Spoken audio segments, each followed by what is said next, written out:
नमस्कार, द रश्मि सेसनमा यहाँहरूलाई स्वागत छ। हामीले अघिल्लो भिडियोहरूमा योगको सुरुवाती कसरी गर्ने भन्ने भिडियोहरू पोस्ट गर्दै आइरहेका छौँ र यहाँले धेरै नै मन पराइदिइराख्नु भएको छ र लगभग 1 देखि 1.5 घन्टाको समयमा हामीले योगको तयारीहरू कसरी गर्ने त सबै मान्छेले गर्न मिल्ने योगको आसनहरूदेखि लिएर योगिक व्यायामहरूदेखि लिएर त्यो कुराहरू जोड्न गइरहेको छु। हामीले पहिला सूक्ष्म व्यायाम गऱ्यौँ, त्यसपछि उठेर गर्नुपर्ने आसनहरू गरिसकेपछि हामीले शरीरलाई तताउनको लागि वार्मअप गर्छौँ। वार्मअपमा एउटा मिठो भजन लगाएर होस्, फास्ट डान्सिङ नम्बरहरू लगाएर होस्, आफूलाई इच्छा भएको एउटा म्युजिक लाएर मजाले वार्मअप गर्न सक्छौँ। आज म वार्मअपको पार्टलाई मात्र जोड्न चाहन्छु, आउनुहोस् सँगै गरौँ। कमरमा हात राखेर बिस्तारै स्लो मोसनबाट सुरु गर्छौँ। कुर्कुच्चाहरू उठाउँदै पन्जाले मात्रै टेक्दै कम्मरको भागलाई मात्रै बिस्तारै बिस्तारै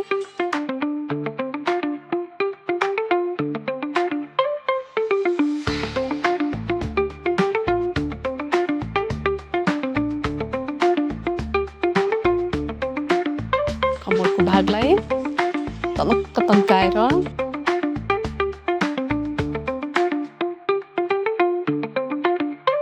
बिस्तारै बिस्तारै जम्प गर्छौँ। सक्नेहरू अलि बेसरी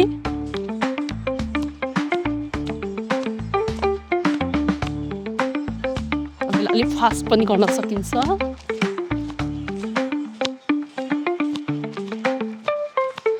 ढाड दुख्ने घुँडा दुख्ने स्लोमा यसरी गर्न सकिन्छ। अब अरू नर्मल व्यक्तिले चाहिँ फास्टमा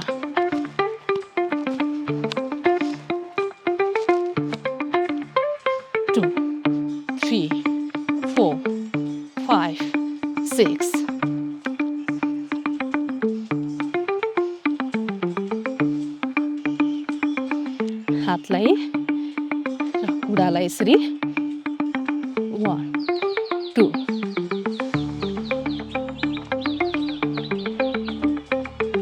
यसलाई क्रस गर्छौँ। यसलाई आफ्नो शरीरको अवस्था हेरेर कति गर्ने त, नसक्नेले अलि थोरै गर्ने, सक्नेले अझै बढाउने।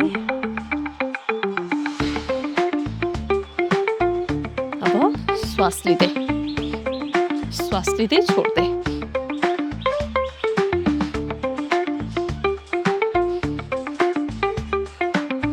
अब हातलाई तल,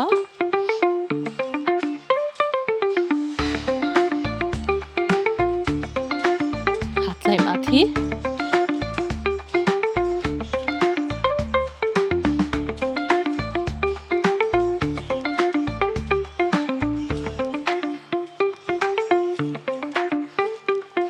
यसमा श्वास लिने छोड्ने।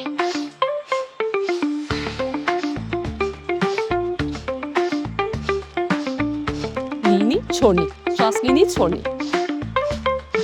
त्यसलाई 15 पटक 16 पटकसम्म गर्न सक्छौँ। माथि जाँदा फालेको हो भने अब माथि श्वास लिने, तल आउँदा फाल्ने। हामी योगिक गान सँगसँगै भस्त्रिकाको पार्टमा पनि श्वास प्रश्वासको पार्टमा पनि सँगसँगै लान्छौँ। यसलाई पनि 15-16 पटकसम्म गर्छौँ। थोरै खुट्टालाई भी बनाइसकेपछि साइडमा श्वास लिन्छौँ।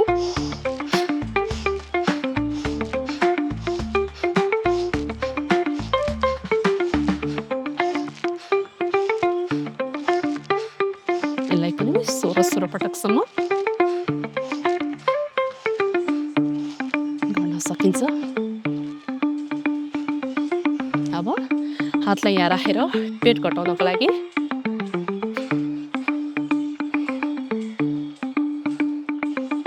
कुइना र घुँडा छुन्छौँ।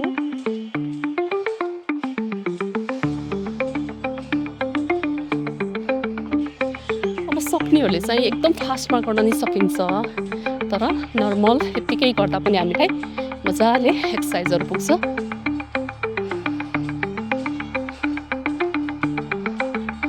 धेरै उफ्रेर मात्र एक्सर्साइज पुग्ने पनि होइन, श्वास प्रश्वास मिलाउँदै गर्यो भने। अब क्रस, दाहिने हात देब्रे खुट्टा यो यतापट्टि 10-12 पटक दायाँ बायाँ बराबर गर्छौँ। नेक्स्ट अर्को विपरीत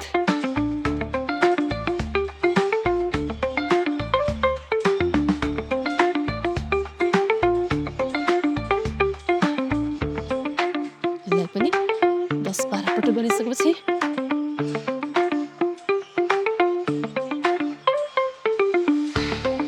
अब यसरी फास्टमा पनि यसरी गर्न सक्छौँ।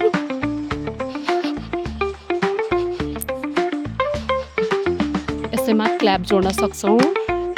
हातमा अकुपेसर पोइन्टहरू सबै हातमा हुन्छ। सबै अकुपेसर पोइन्टहरूलाई एक्टिभ गर्नको लागि मजाले क्ल्याप गर्छौँ। दायाँ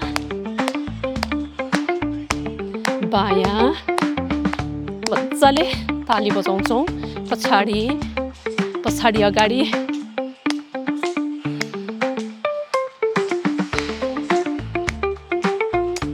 माथि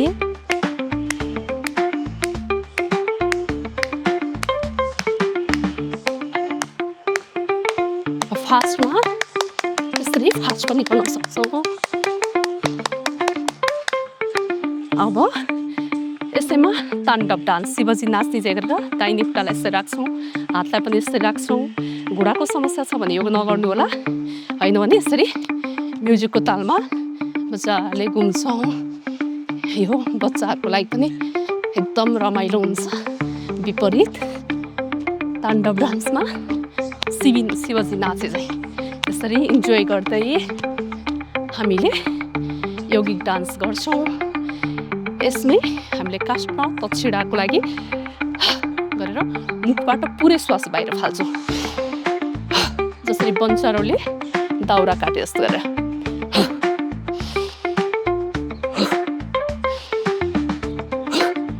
गर्छौँ। यौगिक व्यायाम गरिसकेपछि हामीले मुखधोती भनेको पेटलाई बल लगाएर पुरै श्वास बाहिर फाल्छौँ। यसरी अब थोरै खुट्टा फिटाउँछौँ। हामीले कार्बन डाइअक्साइड शरीरमा भएको कार्बन डाइअक्साइड पुरै बाहिर फाल्छौँ। फ्रेस अक्सिजन लिन्छौँ। पहिला पुरै श्वास लिन्छौँ। हातलाई गुडामा राख्छौँ। पुरै पेटलाई नाभिस्थानलाई दबाएर श्वास बाहिर फाल्छौँ।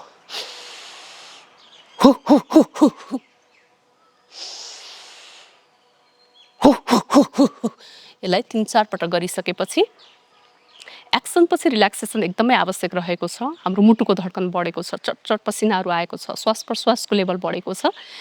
मजाले हामीले यौगिक डान्स गरिसकेका छौँ, जगिङ गरिसकेका छौँ। अब देब्रे हातलाई नाभि स्थानमा राख्छौँ, दाहिने हातलाई मुटुको धड्कनमाथि राख्छौँ।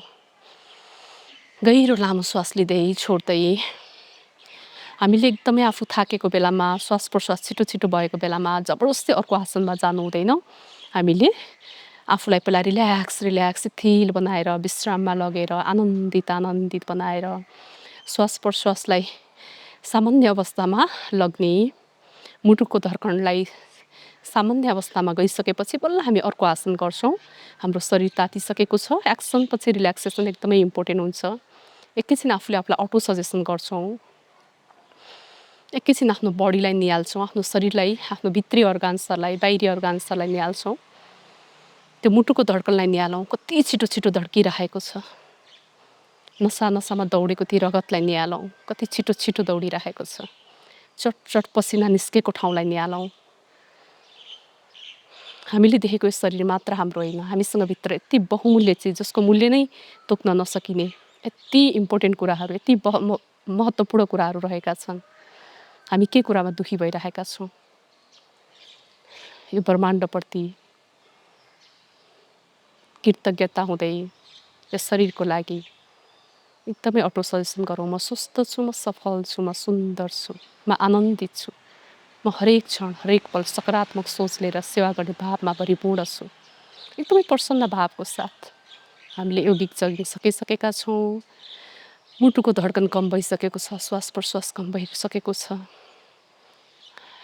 रिल्याक्स गरिसकेपछि बिस्तारै आँखा खोल्छौँ। हामीले सुरुमा बसेर सूक्ष्म व्यायामहरू गर्यौँ। यो गर्नुभन्दा अगाडि हामीले मन्त्रहरूबाट उच्चारण गर्छौँ। त्यो मैले अगाडिको भिडियोहरूमा स्टेप बाई स्टेप आएको छ भने आज वार्मअप जोडिसकेको छु, वार्म अपमा शरीर हिट भइसकेको छ। वार्म अप गरिसकेपछि पनि थोरै रिल्याक्सेसन र मुखधोती गरिसकेपछि हामी सूर्य नमस्कारमा जान्छौँ। सूर्य नमस्कारको लिङ्क मैले कमेन्टमा राखेको छु। ढाड दुख्नेहरूको लागि, ढाड नदुख्नेहरूको लागि भनेर 2 स्टेपको सूर्य नमस्कार छ। साथसाथै चन्द्र नमस्कार पनि छ। त्यो भिडियोहरू वार्म अप पछि सूर्य नमस्कार, चन्द्र नमस्कार जोडेर अनि हामी बसेर गर्ने आसनहरू गर्नेछौँ। यहाँ अहिलेसम्म हेरेर, गरेर साथ दिनुभएको छ। आफू पनि स्वस्थ हुने अभियानमा जोडिनु भएको छ। यहाँहरू सम्पूर्णलाई धेरै धेरै धन्यवाद दिँदै आजको यो एपिसोडबाट बिदा हुँदै अर्को एपिसोडमा जोडिने बाचासहित धेरै धेरै धन्यवाद। हरि ओम।